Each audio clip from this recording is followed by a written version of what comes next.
안녕하세요. 반갑습니다. NCS 일식조리 교사 최정호이라고 합니다. 자, 오늘은 일식조리 제4단원 일식 재료 관리하기에 대해서 배울 텐데요. 총 3가지 단원으로 나뉘고요. 저장 관리하기, 재고 관리하기, 선입선출 관리하기에 대해서 배워보도록 하겠습니다. 자, 그러면 첫 번째 저장 관리하기에 대해서 배워보도록 할게요. 식재료의 냉동 저장에 대해서 배워볼 텐데요. 식품의 저장 관리, 냉동 저장. 저온 상태에서 장시간 저장을 필요로 하는 식품이 많이 이용되는 게 바로 냉동 저장입니다. 냉동고의 온도는 마이너스 23도에서 마이너스 18도고 너무 장기간 보존 시 이제 수분이 증발해서 냉해가 올 수 있고요. 탈수, 오염, 부패 등 품질 저하가 발생할 수 있습니다. 냉동 저장은 모두가 다 알고 있는 내용이기 때문에 간단하게 정리해봤습니다. 그래서 냉동 저장은 식재료의 품목 특성을 파악하셔야 되고요. 그래서 냉동 저장 관리하시면 되겠습니다. 자, 식재료의 표시사항을 확인한 후에 안내된 보관 방법에 맞게 냉동 저장하시면 되겠고요. 식재료의 물리, 화학적인 특성을 평가하고 냉동 저장하시면 되겠습니다. 자, 식재료의 포장 상태를 확인한 후에 특성에 맞게 냉동 저장하시면 되겠습니다. 그리고 저장 후의 온도 관리에는 항상 철저하게 관리해 주시면 올바른 냉동 저장하기가 이루어질 수 있겠습니다. 자, 냉장 저장의 원리에 대해서도 배워볼 텐데요. 자, 얼지 않는 범위에서 우리가 공기라는 매체를 이용해서 온도를 낮추는 냉각 조작을 저희가 냉장 저장의 원리라고 볼 수 있겠습니다. 자, 그럼 식재료 냉장 저장의 수행 내용에 대해서 한번 배워볼 텐데요. 자, 식재료 품목 특성을 파악하셔야 됩니다. 식재료 품질 특성에 따라서 냉장 표시 사항을 확인하시고요. 자, 확인한 식재료의 냉장 품질 특성에 맞게 보관 방법을 분류해서 체크하시면 되겠습니다.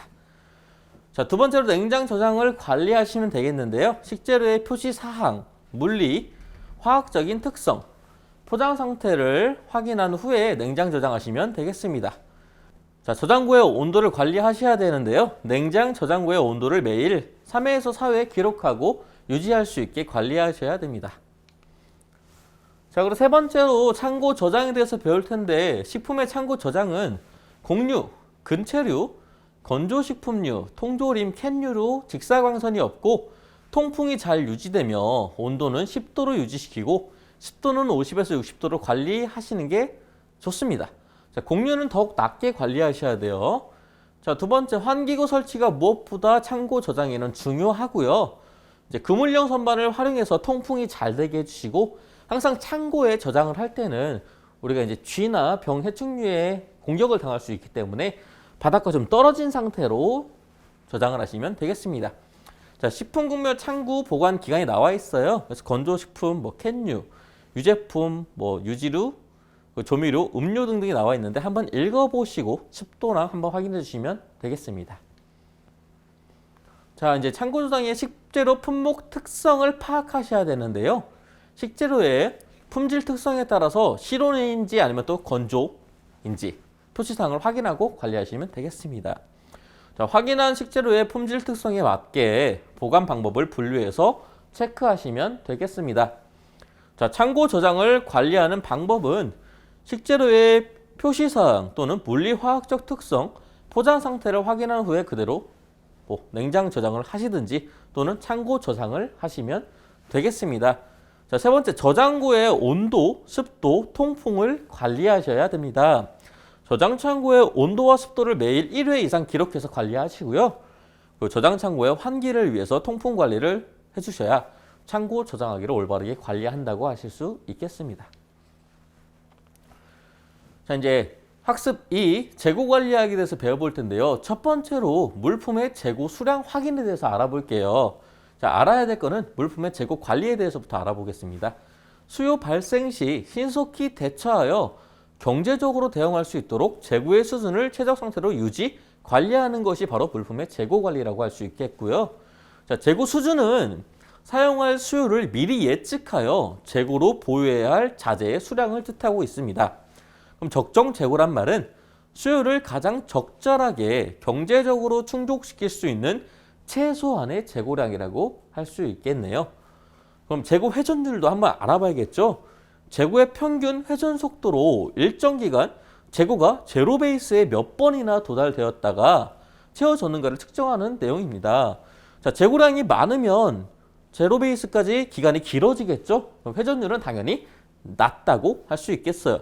근데 재고량이 적으면 제로 베이스까지 기간은 짧아집니다. 그러니까 회전율이 빠르다고 볼 수 있겠죠. 자, 회전율이 높으면 재고 고갈의 위험이 있기 때문에 주의를 하셔야 되고, 회전율이 너무 낮으면 과다한 재고량을 보유하고 있어서 경영에 큰 문제가 일어날 수 있다는 걸 항상 주의하셔야 됩니다. 그래서 재고 수량 확인하기의 수행 내용은 첫 번째, 물품의 식재료 발주서를 확인하셔야 돼요. 식재료별 발주일과 발주량을 확인하시고 관리하시고요. 품목별로 정리하여 전산이나 수기로 항상 기록하십시오. 두 번째, 물품의 식재료 입고서를 확인하셔야 됩니다. 식재료별 입고량이 얼마나 되는지 확인해서 재고량과 비교하시면 되겠고요. 품목별로 정리하여 전산이나 수기로 항상 기록을 해주시고요. 세 번째, 물품의 식재료 출고서를 확인하셔야 됩니다. 출고 청구서를 확인하시고 최종 출고된 후 남은 재고량을 확인해서 품목별로 전산 수기를 입력하시면 되겠습니다. 재고는 항상 선입선출법입니다. 자, 물품이 들어왔으니까 확인하고 얼마나 출고됐는지를 확인해서 다시 입고량을 채워두면 되겠죠. 자, 물품의 재고 수량을 확인하시면 되겠습니다. 식재료의 발주서, 입고서와 출고서를 확인한 후에 식품수불부를 최종적으로 작성하시면 되겠습니다. 전산 또는 수기로 최종 기록을 하면 좋겠는데요. 수기를 했을 때는 오류가 일어날 수 있기 때문에 웬만하면은 전산으로 입력하시는 게 좋겠습니다. 자, 두 번째, 이제 재고량 조절은 어떻게 했는지 한번 알아볼 텐데요. 자, 물품의 효율적인 재고량은 저장 관리를 통해서 올 수 있겠습니다. 도난, 부패에 의한 손실을 최소한으로 막아야 하고 적절한 재고량을 유지하면서 필요할 때 신속하게 공급하기 위해서 우리가 재고량 저장 관리를 하는 겁니다. 자, 두 번째로 식재료는 재고 카드에 의해서 출고될 때까지 그 수량과 잔고를 계속해서 기입하셔야 합니다. 정확성을 위해서죠. 자, 과잉 저장 및 식재료의 부족 현상이 일어나지 않도록 주기적인 조사가 필요합니다. 자, 재고 관리의 유형을 보면은 배웠었죠? 영구 재고 시스템이랑 실사 재고 시스템이 있었어요. 가볍게 한 번 더 알아보고 갈게요. 자, 구매하여 입고되는 물품에 대하여 출고 및 입고 시에 물품의 수량을 계속해서 기록으로 남겨 현재 저장고에 있는 물품의 품목과 수량을 수시로 파악할 수 있으므로 적정 재고량의 확보와 유지를 합리적으로 할 수 있는 방법이 바로 영구 재고 시스템입니다. 보통 대량 재고가 필요한 외식업에서 주로 사용하고요. 창고나 냉동 저장고가 필요합니다. 자, 품목별 카드를 부착해서 관리하는 게 좋아요. 관리 번호 여러 가지 있는데 요즘에는 바코드화해서 바코드를 붙이는 방법이 사용되고 있습니다. 이 영구 재고 시스템의 특성은 자, 저장고 물품의 재고 수준에 대한 수시 정보 및 자료를 제공할 수 있고요. 지속적인 재고량 파악으로 과다 구매 및 과소 구매를 방지할 수 있습니다. 자, 품목별 재고의 수시 파악으로 입고 및 출고 변화에 추적이 가능하고요. 품목별 선입선출에 따라 재고 관리의 기능이 있습니다. 자, 두 번째로 우리 실사 재고 시스템 같은 경우에는 저장고에 보유하고 있는 물품의 품목과 수량에 대해서 주기적으로 확인하여 기록하는 방법인데 우리 영구 재고 시스템의 부정확성을 보완하기 위한 것으로 2명의 관리자가 필요합니다. 실사 재고 시스템은 보유하고 있는 재고의 총 자산 가치를 정확하게 알려주기 때문에 생산에 사용된 식자재의 원가 산출에 필요한 정보를 제공해주고 재고 자산과 생산 원가의 수익률을 파악할 수도 있습니다. 자, 실사 주기는 한 달에 1회에서 2회 또는 수시로 할 수 있는데 시간과 노동력이 많이 들고 조사원에 의한 실수가 생길 수 있다는 단점을 또 가지고 있습니다. 그래서 원하는 걸 하나 선택해서 운영하는 게 편하겠지만 우리가 보통 기업체에서는 영구 재고 시스템을 많이 활용하고 있습니다. 자, 그래서 물품의 식재료 발주량을 확인해 주셔야 되고요. 물품의 재고량을 확인하시고 물품의 제조 일자와 유통기한을 확인하고 상비량을 결정해 주시면 되겠습니다. 이 세 가지를 항상 생각하시고 재고량을 조절하시면 될 것 같습니다. 자, 그리고 재고 보안 관리에 대해서 한번 알아볼 텐데요. 여러분들이 보안까지 관리할 일은 거의 없겠지만 한번 알아보도록 할게요. 자, 보안 관리는 보안을 담당하는 부서에서 보관해야 하고 재고에 관한 기록도 항상 유지 관리하여야 합니다. 창고 저장 관리의 원칙은 일단 안전성이 있어야 되고 위생성도 가지고 있어야 되고 자각성도 가지고 있어야 돼요. 자각성이란 운영 원리를 알고 계셔야 된다는 소리예요. 그냥 창고만 관리할 게 아니라. 보관 관리 원칙을 5가지를 알아볼게요. 저장고별로 잠금 장치를 설치를 하셔야 되고요. 열쇠 관리를 담당 책임자를 정해서 철저히 하셔야 됩니다. 저장고에 출입 시 담당 관리자나 책임자로 제한해서 관리하여야 합니다. 그리고 입고 및 출고 시간을 정해서 절차를 규정해서 정례화하고요. 저장고의 책임자를 지정하여 권한과 책임을 명확하게 하셔야 합니다. 그래서 수행 내용은 저장고의 출입고 대장을 확인해서 품목별 현재 재고를 파악한다 등등 총 6가지의 관리가 있는데 읽어보시고 파악하시면 되겠습니다. 자, 이제 세 번째 가장 중요한 선입선출 관리하기가 왔는데요. 첫 번째로 식재료 품질 관리에 대해서 한번 알아볼게요. 자, 저장식품의 품질 변화는 첫 번째로 자기 노후가 있어요. 개인적으로 과일이나 식재료들이 숙성되고 과숙되고 부패되는 행위를 말합니다. 자, 두 번째로 미생물에 의한 품질 변화가 있는데요. 온도, pH, 산소, 습도, 변폐에 의한 변화가 있겠습니다. 자, 세 번째로 물리적인 품질 저하가 있을 수 있어요. 저장 방법에 따라서 수분, 온도, 습도가 변화될 수 있기 때문에 항상 저장 방법을 주의하셔야 되고요. 화학적인 품질 저하는 식품 자체의 효소에 의해서 색과 향미, 조직감이 저하되는 겁니다. 즉, 식품을 저장해 놓은 환경적인 요인으로 인해서 식품 자체가 색과 향미, 조직감이 변화되는 것을 저희가 화학적인 품질 저하라고 할 수 있겠습니다. 자, 그러면은 품질 관리를 하는 올바른 수행 내용은 조리된 재료의 제조일자에 따라서 이름표를 붙여서 관리하는데 옆에 보시면 색깔별로 이렇게 관리하는 게 가장 편합니다. 자, 조리된 순서에 따라서 선후로 적재를 하셔야 돼요. 먼저 들어간 거를 가장 위에 적재하시고 뒤늦게 들어간 걸 가장 아래에 적재하셔서 선입선출법을 사용하시면 되겠습니다.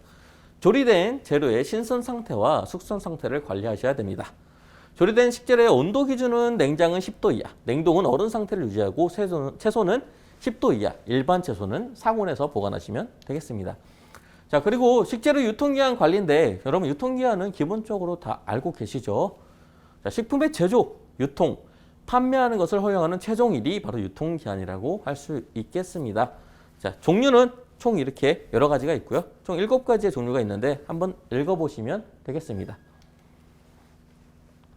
자, 식재료 유통기한 관리에 대해서 우리가 어떻게 수행해야 되는지 한번 알아볼게요. 제조일자 표시 방법을 확인하는데 여러분 제조일자 아까 공부했죠?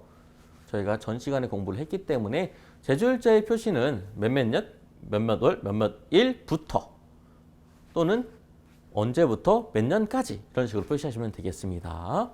자, 유통기한의 표시 방법도 확인해 주시면 되겠습니다.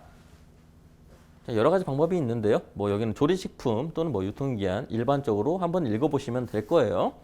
자, 물품에 입고된 날짜와 유통기한을 확인하여 순서대로 물품에 기입을 해주시면 됩니다.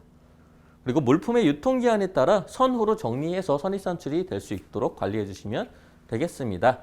자, 마지막으로 선입선출 관리에 대해서 한번 제대로 배워볼게요. 선입선출법이란 먼저 입고된 식재료부터 순서대로 출고하는 방법이며 대부분 선입선출법을 활용합니다. 자, 그리고 두 번째, 자재 분류의 원칙을 지켜서 해야 되는데요.